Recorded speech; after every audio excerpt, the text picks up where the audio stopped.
dont il déclinera ailleurs les exercices et les variations.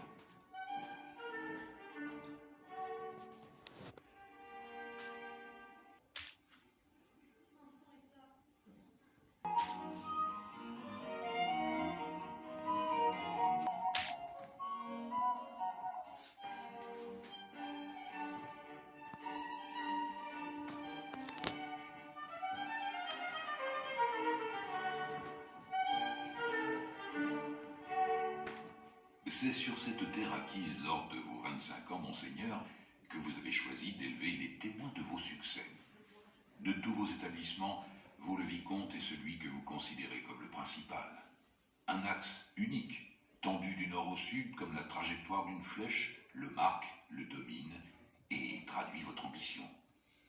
Long de plus d'une lieue, il partage en deux sections égales, cours et bâtiments, traverse le cœur de votre demeure, distribue en parties équilibrées et souvent symétriques, d'abord l'espace dévolu au jardin, et puis, vers l'horizon, le paysage et les bois.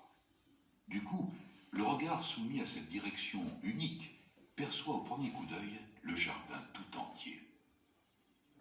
Après d'amples terrassements, la plateforme que vos architectes ont naguère dégagée et que vous fîtes déjà embellir s'est accommodée des pentes naturelles du terrain creusées par les deux rivières du domaine.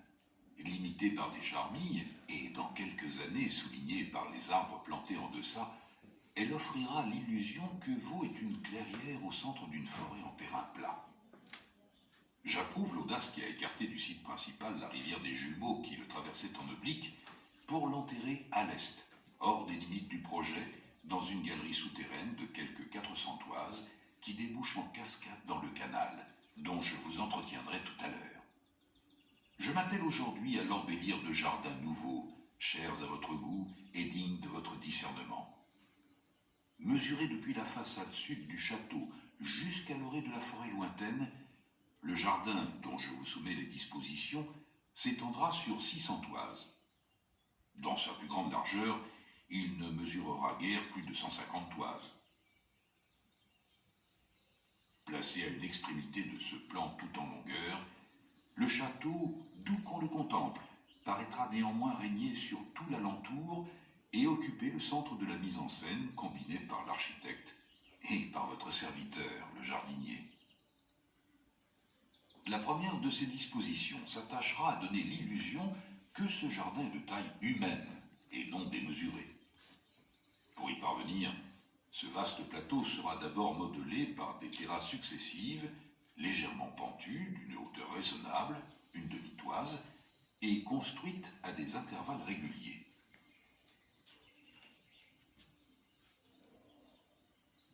Ce découpage qui rompt la monotonie de la plateforme sera accentué par la différence des ornements déployés dans chaque fraction d'espace. Parterre fortement coloré et enrichi de broderies et de fleurs, puis parterre de gazon et partout des bassins en abondance. Fontaines et jeux d'eau sont la vie d'un jardin, son principal ornement. Il l'anime et le vivifie. Enfin, pour accroître cette illusion d'un jardin humain, j'ai souhaité que la distance entre le château et le grand miroir carré paraisse plus réduite que sa mesure véritable. Le parcours est donc jalonné de bassins, petits pour ceux situés au pied de l'observateur sortant du château, grandissant ensuite jusqu'à devenir immense à l'autre extrémité. C'est ce jeu qui ralentit la perspective et donne l'illusion de raccourcir la distance réelle. Le plaisir que vous attendez de ces dispositions serait incomplet si je n'y ménageais pas d'autres surprises, telles des échappées latérales. Vous les découvrirez au gré de la promenade. À ces découvertes s'ajoutera la magie des eaux. Le sous-sol de vos terres est riche en sources. Défié par l'exemple de la villa d'Est et par la mémoire de Liancourt ou de Rueil, j'ai donné ici au plan d'eau une étendue aussi importante que la surface de toutes les pelouses et les parterres, ou que l'emprise de toutes les allées. Les bassins de Vaux seront au nombre de 36, grands ou petits, tous de formes ou de fonctions différentes. Nappes dormantes qui reflètent le ciel, jaillissantes qui animent le paysage. Enfin, un peuple de statues, personnages symboliques qui président au destin, feront cortège au promeneur tout au long de son périple. Avant d'aller plus avant, le jardin de Vaux vous offrira encore une autre illusion née de l'étude des sciences.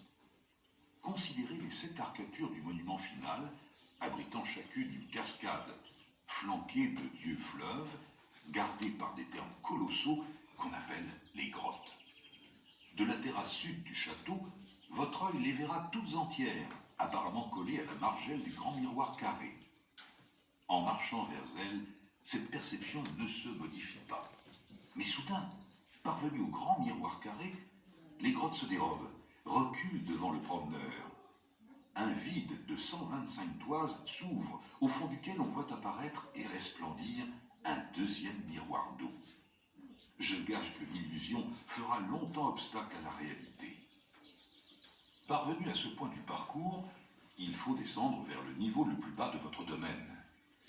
Le cours naturel de l'Ancueil, la principale rivière qui traverse vos terres, sera capté dans un canal qui en épousera la direction générale et croisera à angle droit l'axe majeur du jardin. À ce carrefour, les rivages du canal seront agrémentés, côté septentrion, par des cascades, et au midi, leur faisant face, par les grottes. Entre ces deux palais marins peuplés de chutes d'eau, le canal s'élargit au point d'égaler le grand miroir carré et de le prolonger jusqu'au pied des grottes. Le canal franchi, de larges rampes, de vastes degrés, invite à la découverte du dernier espace du jardin. Celui-ci commence par le bassin de la Gerbe, qui offre un jaillissement si puissant d'aigrettes liquides qu'il couvre la voie. Puis le terrain s'élève doucement vers la statue d'un Hercule au repos, au sommet de la colline. Parvenu au pied de ce géant, arrêtez vos pas, et, comme lui, contemplez le parcours accompli depuis le château. La carte du jardin que vous aurez parcouru se déroule tout entière à vos pieds, totalement révélée. Chaque découverte, chaque surprise, visible et confirmée. Cette halte, cette vue plongeante exceptionnelle seront la récompense de la promenade. Après quelques repos, vous reviendrez sur vos pas, franchirez à nouveau le canal pour rejoindre le grand miroir carré. Là, de nouvelles surprises, de nouvelles illusions vous surprendront en temps utile. Parvenu auprès de la margelle sud de ce miroir, une nouvelle démonstration d'optique vous attend. Vous verrez 2 châteaux, celui de pierre et d'ardoise qui règne sur le domaine, et réfléchi dans l'eau, sa réplique exacte, alors que 600 pas et 10 minutes de marche vous en séparent. Monsieur Descartes, dans sa dioptrique, en fournit l'explication quand il décrit le mécanisme des angles d'incidence et de réflexion. Une autre surprise agrémente ce chemin du retour. Les parterres de pelouse, de broderie, échappent au regard. Le château paraît plus proche, plus monumental, plus dominant. Juché sur le seul élément visible, une addition de degrés et de murets en pierre qui forment un piédestal majestueux.